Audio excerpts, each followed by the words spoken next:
Hey everybody, it's Justin from Robinson Supply here, and I'm joined by Dan Sloan from Little Giant. Dan, thanks for taking the time to chat with me today.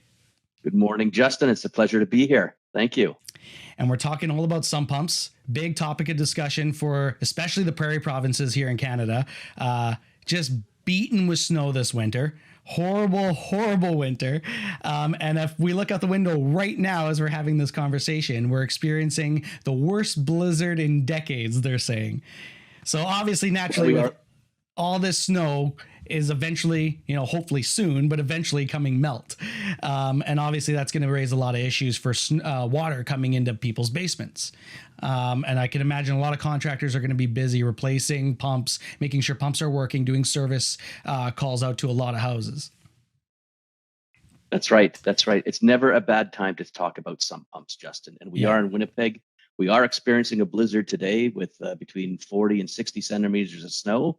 It's what they're anticipating. And how fast that snow melts will be a determination on potentially how much water you could get in places where you don't want water to be, which is quite often the basement. So Absolutely.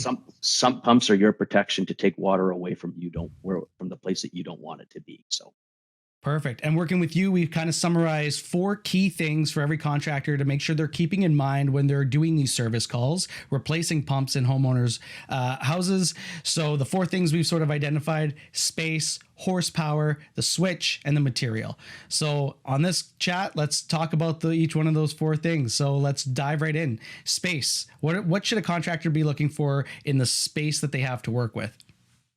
okay, so ideally you would want to have a sump pit, but you do have to know where your pump is going to be located and pumping from for the system to work properly. So ideally, as I said, you want it to be a sump pit, which would either be 18 or 24 inches in diameter. And there's various depths of sump pits as well. So you want to make sure that the pump that you're choosing fits the location where the pump is going to be to pump the water from the source of the water. Right? You don't want a very large pump in a very tight pit because it won't work properly. Right? Yeah. Ideally, when you want a pump to turn on, you want it to run for at one minute, right? To allow the pump to turn on, get up to speed, cool down, and Mhm. then shut off, right? And you'll get the best performance of the pump that way.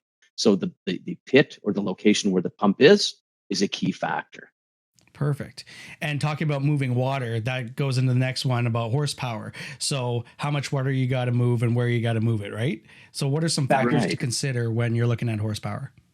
Yeah, though that's a good question. So you once you know where the source or the location is you want to pump from, you need to know how high you're pumping that water. Are you pumping it up to the top of your wall of your basement and over the wall outside?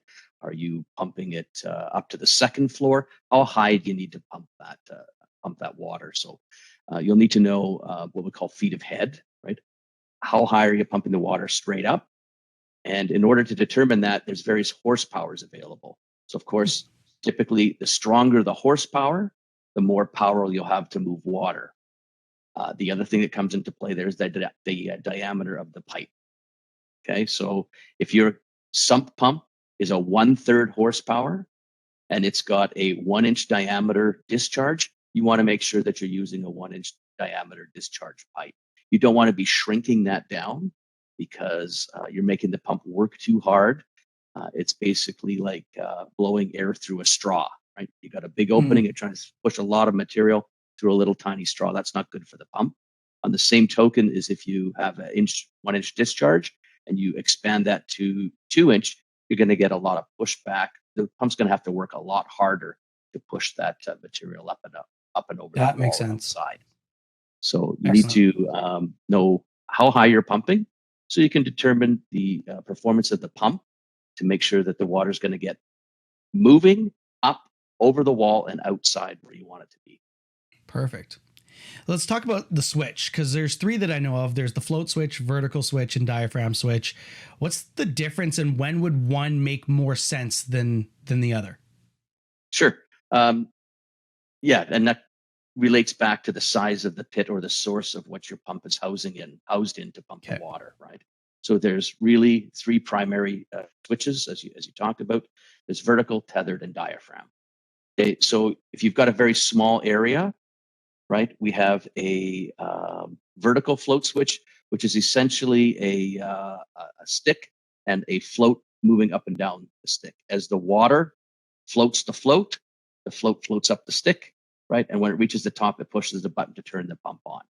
So that style of switch would be for a very small radius, a very small circumference for the pump to fit into. Okay. So it's all about space. That would be for a tight application, right? Okay.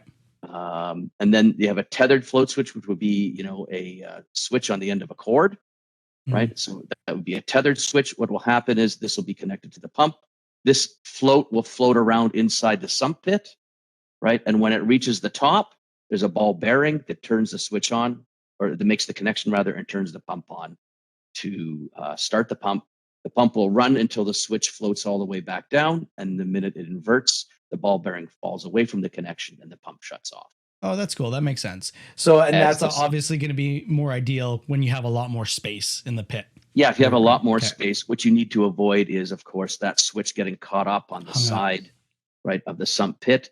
Because if it gets caught, your sump pit is just going to continue to fill. The switch is stuck. There's no way for that pump to turn on. That's right. That's right. Right.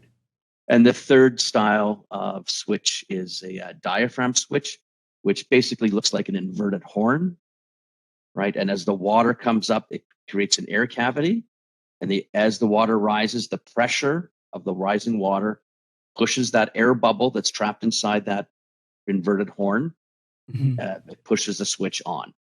As soon as the water comes back down below the opening of the switch, or the opening of the horn, it lets air back in and it shuts the switch off. And what situation would that be ideal? So that is also used for smaller sump areas. It's a very reliable system. There's nothing mechanical about it. Okay. Right. So it's a really reliable switch for a small area, and that can be used for large or small sump areas. Perfect. And last but not least, the material. So thermoplastic versus cast iron. When would one be better than the other? What questions should the contractor be asking when they're in there to determine which one's best? So material makeup of a pump, Justin, is really the vehicle to discharge heat. Right, you've got a motor in a casing that builds up a lot of energy, and the longer it runs, the more heat it builds up. So the idea of the casing is to dissipate the heat and to make your pump last longer. Remember at the beginning, we were talking about you want your pump to turn on, run for 1 minute, and then shut off again, right? It's the material of the pump that's going to determine rather how quick that pump cools. So of course, cast iron, right, is a heavy material. It's a heat sink. It takes the heat away from the motor very quickly, right, and dissipates that very efficiently.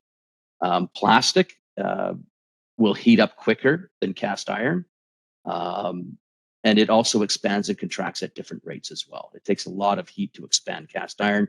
It doesn't take very much heat to expand plastic. And in some cases, you'll have a dual material sump pump. The base will be magnesium or cast iron, and the top will be plastic. So over the course of time, you'll have both of these materials expanding and contracting at different rates, right, through the life of the pump, which could cause failure earlier than anticipated. Right? Interesting. If you have a sump pump all cast iron, for example, right, it's all uniform in material makeup. It expands and contracts at the same rate, right, to the same elements, to the same temperature, and you get a longer lasting pump that way. Excellent. Right on. Well, thank you so much, Dan. This was really helpful. I mean, hopefully we don't get water in our basements this spring, but I mean, if we do, at least we know a little bit more about sump pumps, so we can actually get it replaced and pumped. So Justin, it's never a bad time to test your sump pump. If you want to test your sump pump, open up your sump pit, pour a couple of gallons of water in there, get your pump to turn on, run a cycle or run a couple cycles and turn off. There are places that sump pumps are used, 12 months out of the year. We've got some clay conditions in Manitoba, for example, where you'll get a rain outside and water will end up in your sump pit where your sump pump is going to need to be used. For sure. So keep your sump pump in top condition. Make sure you've got the right sump pump with the right horsepower the right discharge to run efficiently, and you'll have years of a dry basement. Excellent. Well, thank you very much. And anyone listening, if you have any other questions, feel free to reach out to the Robinson Supply, your local branch, or your sales rep, or get a hold of Dan here. And I'm sure Dan from Little Giant will be able to answer all your questions as well. Always happy to help out. Thanks for the time, Justin. It's been great. Right on. Thanks, Dan. Take it easy, everyone.